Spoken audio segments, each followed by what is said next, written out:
Lisa, kamu tahu nggak? Indahnya rembulan persis seperti dirimu.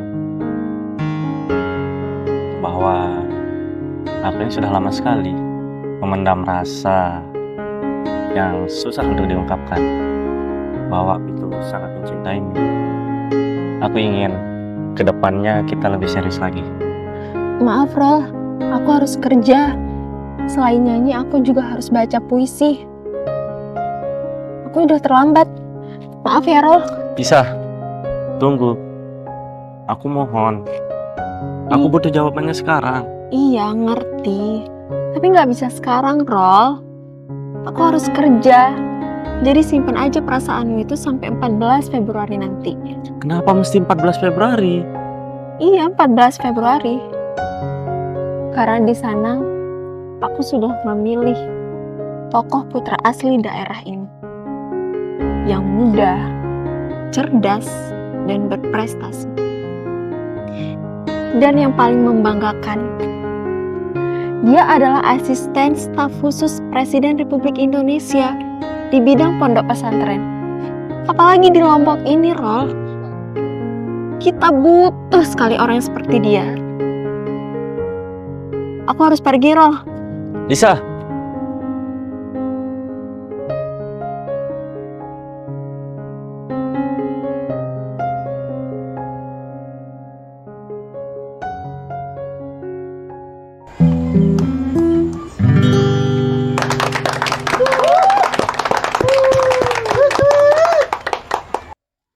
Terima kasih kepada para pemuda-pemudi yang telah hadir di malam hari ini. Izinkan saya menyampaikan sebuah puisi tokoh muda asli Sasak yang cerdas dan berprestasi. Teman-teman semuanya, sudah lama aspirasi kita disampaikan oleh orang luar daerah. Sekarang sudah saatnya kita memilih tokoh putra asli daerah kita yang menjunjung para pemuda-pemudi untuk aktif, kreatif, kompetitif, dan mandiri. Kalau bukan sekarang, kapan lagi? Kalau bukan kita, siapa lagi? Inilah dia, sebuah puisi yang berjudul Kita Muda, Kita Bisa.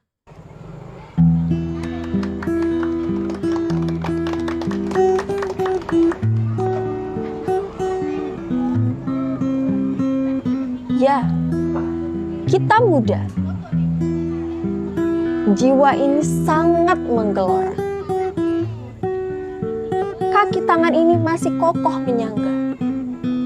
Mata dan telinga ini harus tetap terjaga. Ya, kita muda. Kita bisa. Masa depan di tangan kita. Perubahan yang lebih baik adalah tugas kita. Berani berkarya untuk maju, bermartabat. Kerahkan segala potensi yang kita punya. Ya, kita muda, kita bisa.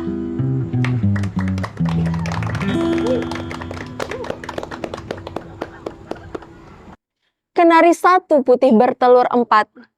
Mari bersatu, pilih nomor 4. Wah, berarti kita sehati dong. Aku juga yakin akan memilih nomor 4.